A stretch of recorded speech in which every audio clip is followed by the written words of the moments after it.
Hello and welcome back to another episode of Syken Guides, in this case XCOM 2, how to understand and manipulate the details of the behavior of the AI, that is. Alright, today we are joining the third last episode, which I would call Advanced Enemies. Those are typically mid-game to early late game enemies that will have different behavioral patterns. So I just lump them together because they are all non-mechanical, unless you're counting the second stage of the Andromedon suit, and they all follow similar behavior. So for starters, the Andromedon, the Archon, and the Chrysalids are non-humanoids, so they don't have preservative patterns. Even if you flank them, they will not go and seek cover. Matter of fact, many of them will rather resort into melee attacks. Let's start with the most straightforward, which is the Chryssalid. Chryssalid is a bestial creature, the only bestial creature of the three. Could have lumped them together with the Berserker and the Faceless one.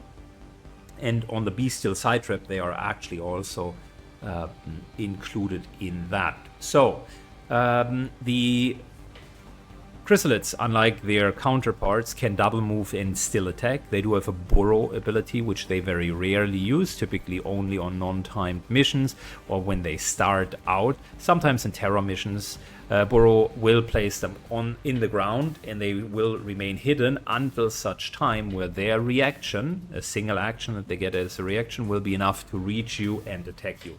The most nasty part about the Chrysalids by far is the Chrysalid poison. You can immunize yourself with a normal medkit, and the Chrysalid poison will do literally nothing. If you don't have a medkit, you are screwed, because it will deal damage every single round. It won't stop. It will continuously deal damage. So the only person that could theoretically survive that is the commander's avatar, that continuously regenerates a little bit more than the poison deals as damage. So that's a bit of a problem. Let's talk about the logic of the Chrysalids. They are pretty straightforward. They will hunt the nearest target, and they will jump onto whatever structure there is in order to reach them. They will very freely attack humans nearby, so even civilians, to essentially infect them. Their main goal is to get as many people infected as humanly possible, because people that die will spawn Chrysalid cocoons. Chrysalid cocoons have 40 hit points, are therefore virtually impossible to kill, and will spawn 2 small Chrysalids that themselves are infectious. So once you are down that spiral, there's just a huge infection wave going on. I will advise caution, as Dr. Valen would say, that can spiral out of control relatively soon. Chrysalids on top of that come with the dodge, which makes them very, very sturdy, and you can't fully guarantee that they will die if that happens. The best way of dealing with them is just to get them away literally immediately. When fighting them, the fight turns into a little bit of a different setup, because there are very few things that actually can let Chrysalids move away from you. So a few things that work is Mimic Beacon.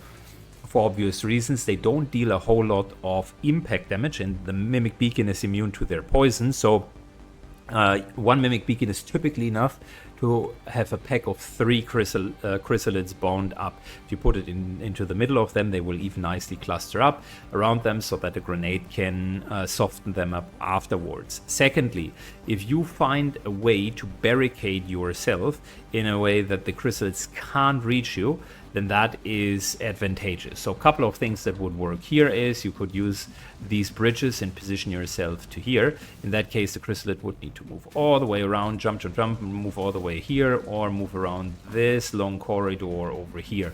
So say if they are on this side and your soldiers are all on this side, then the Chrysalid, if you block this, cannot reach you.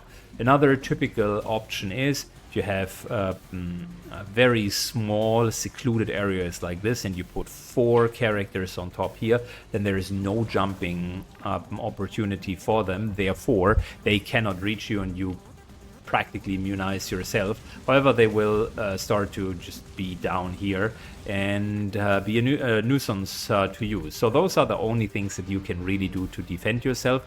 Like any bestial other creature, you can use flashbangs in order to make them slower and also reduce their hit chance. A very solid way of dealing with them is a Bladestorm Fortress Templar.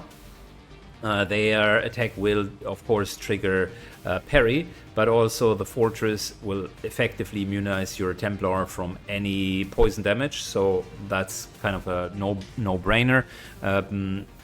Psyops will also work, specifically if they do have the aura that gives the immunity of Fortress to everyone. So that's the only thing that you can do. Other than that, I would recommend prioritizing them and actually making them a main priority. Moving on to the other two creatures, which in my target guides always get a little bit lower target priority, and people lose their shit about it because they say, Syken, how can you say you're not targeting an Archon or an Andromedon? And I'm typically replying to this, well, you wanted to ask my honest opinion about them, so if you want to copy what I'm doing and see if it actually works for you, give it a try. The logic behind it is actually pretty solid, and let me explain. Both of these characters are advanced noob traps, as I would call them, which means what they do offensively versus the amount of hit points that they are having is disproportional. They are more defensive damage sponges than their offensive capability. So say if we had 3 Chrysalids, an Andromedon and an Archon, and we have 4 people, then realistically we can kill the 3 Chrysalids and leave the other 2 be, or we're killing either the Archon or the Andromedon and maybe 1 Chryssalid and need to deal with 2 to 3 Chrysalids and either of these guys. And I can tell you without a shadow of a doubt that the more efficient solution for that problem is to leave the 2 big guys up for 1 round. Matter of fact, even if you don't have a Mimic Beacon, which all of the scenarios that we're talking on, you can always solve it with a Mimic Beacon. But let's assume you don't have a Mimic Beacon and it is Chryssalid plus Andromedon and Archon. I would recommend go for 3 Chrysalids and leave the other 2 even unharmed. And here's the reason why I think that. So let's look into the Andromedon in detail. The Andromedon in detail, first of all, it has 21 hit points plus another 20 hit points for the suit. It does have 4 armor, so it's effectively 25 on good days with the first shell, and then another 20 with the second. So that's more or less 50 hit points right here.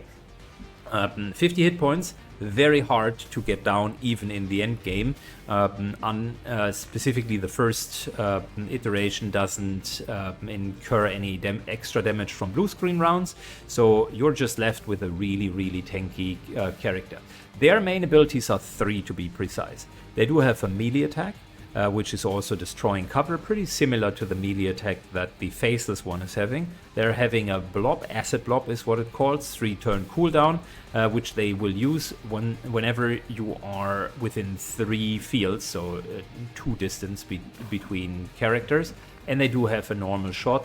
Their gun is amongst the most heavy critting guns ever, so they, I think, get 4 or 5 just on the crit damage, so they hit for 8-ish normal, and then if you get crits, add another +5, and that could be very much lethal. So what you want to do with them is you want to tank them and you want to prevent them from using their gun or their acid blob whenever possible. So here are a couple of things that you can do. Acid blob gets completely shut down by Hazmat Vest or by Fortress. So if you do happen to have a Templar and a with Fortress and a Psyops, and you park them next to each other, then the acid blob will hit and nothing will happen. That's a great way of tricking the AI. The AI will always try to use acid blob whenever there are 2+ targets available, and it will focus on that. That's one option. Granted, you're not very often going to encounter that option. Option number 2 is forcing it into melee attack. Unlike their gun, which can crit up to 13 or 14 on the high ends, their melee attack A has a much lower crit and B a much lower hit. They are coming in at 55, 60 on the melee attack, and if you're giving yourself an 8 protocol, you're getting it down to 40, 35-ish%. So what I would do here is What I would do here is I would actually go right next to him. The hunker down wouldn't work against his melee attack, but we can still do it in order to prevent crits. And I would like to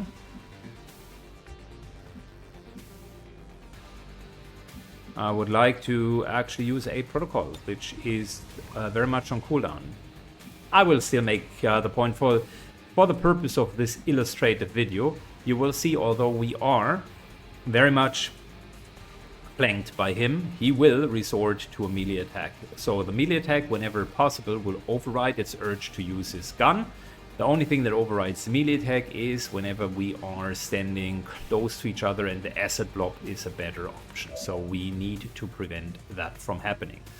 Similar, on the other side, is the Archon.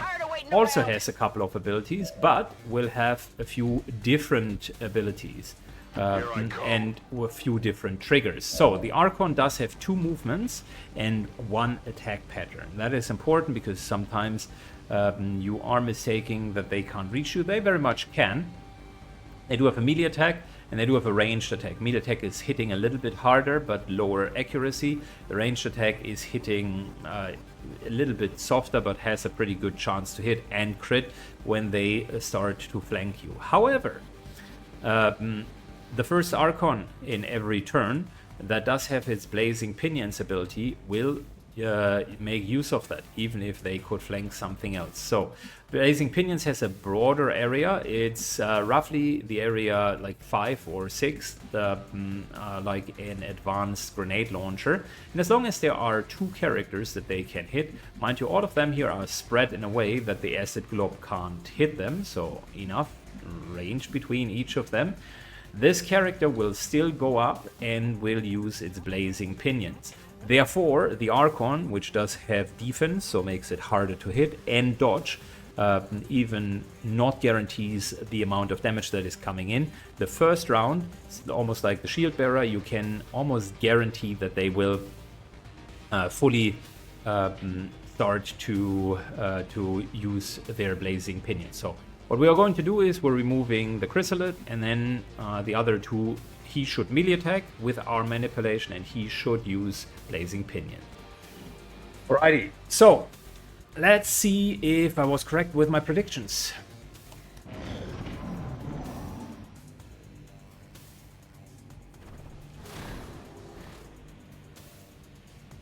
There's the Blazing Pinions.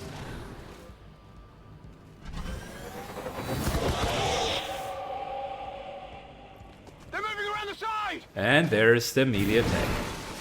Plus he missed. So, fire over here. de facto, both of them, just use our scenario. We've taken 0 damage.